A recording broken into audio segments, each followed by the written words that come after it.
اور پکی تدبیر کے ساتھ اپنے رب کی راہ کی طرف بلاؤ، تو کس پیارے انداز کے ساتھ جو ہے وہ کیا نام ہے ارشاد فرمایا گیا کہ ہم جو ہے وہ اللہ کی راہ کی طرف بلائیں یا کسی بھی نیکی کے کام کی طرف بلائیں تو ہمارا انداز کیا ہونا چاہیے. قرآن کریم نے جو ہے وہ اس کو بیان فرما دیا. تو اس انداز کو اگر ہم فالو کر لیں گے تو انشاءاللہ تبارک و تعالی اللہ نے چاہا تو یہ سمجھانا کارگر ہوگا، دیر پا رہے گا اور یہ نسلوں کی اصلاح کا ذریعہ بنے گا. سبحان اللہ، بہت پیاری بات آپ نے کی. جی خالد بھائی ایک عرض کروں گا کہ جو ابھی ہمارے ایاز بھائی نے فرمایا نا، اس میں جو اس کیفیت کا مالک ہوتا ہے نا وہ خود بھی اذیت میں رہتا ہے، ایسے ہی اس کی وہ خود بھی تکلیف میں رہتا ہے. کس کیفیت کا مالک؟ یہ کہ میں جو سمجھانا چاہ رہا ہوں نا سامنے والا لازمی سمجھے ہی سمجھے.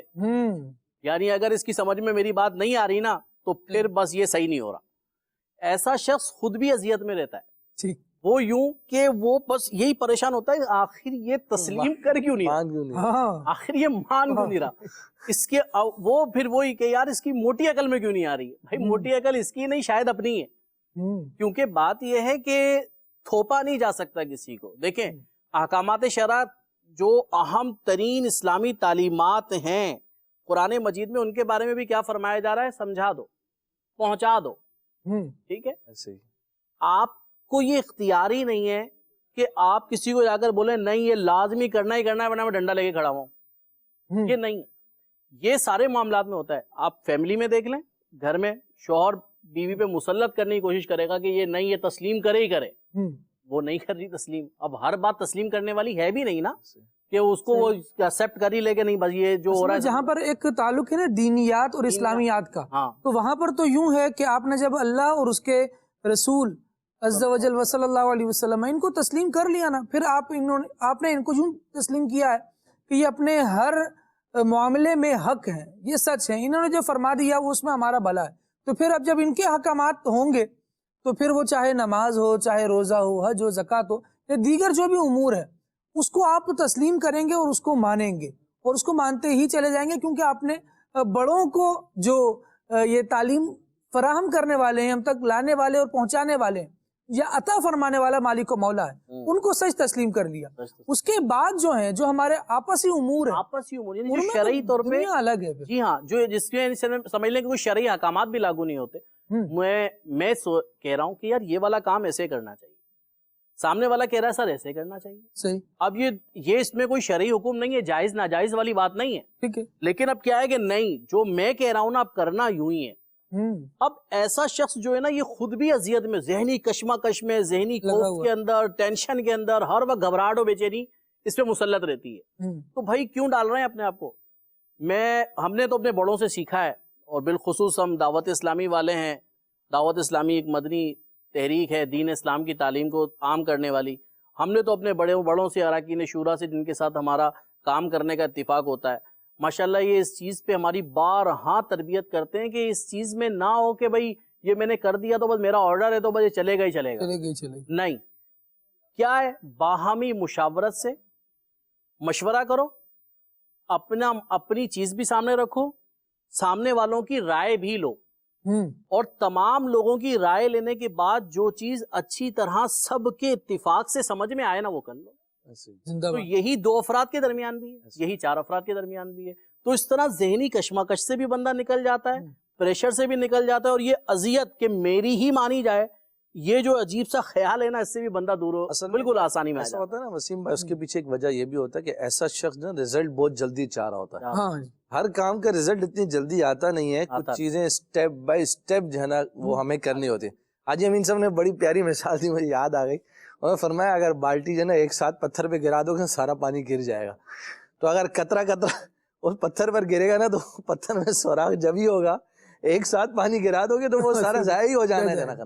تو اگر کسی کے دل میں داخل ہونا ہے تو دروازہ توڑ کے داخل ہوں گے تو پھر کیا ہوگا جنا، تو دیوار توڑ کے نکل بھی جائیں گے. تو سٹیپ بائی سٹیپ جو ہے وہ کچھ کاموں کا رزلٹ جو ہے وہ نتیجہ ایک آرام سے ایک دائرہ کار ایک وقت کے مطابق جو ہے وہ آتا ہے. اور اس کی بڑی مثالیں ہم نے غالباً دیکھی ہیں. بہت سے لوگ جو ہے وہ جوانی میں بہت سارے غلط کام وہ بندہ بول رہے، لیکن دیکھا ہے کہ ایک وقت آتا ہے کہ سٹیپ پہ پہنچ کر بندہ جو ہے وہ ان چیزوں کو ریئلائز کرنا شروع کر دیتا ہے اور بہت اچھے کاموں کی طرف بندہ آ جاتا ہے. تو تھوڑا یہاں پر ایاز بھائی ایک بات میں عرض کرنا چاہوں گا کہ جوانی میں اگر اچھی بات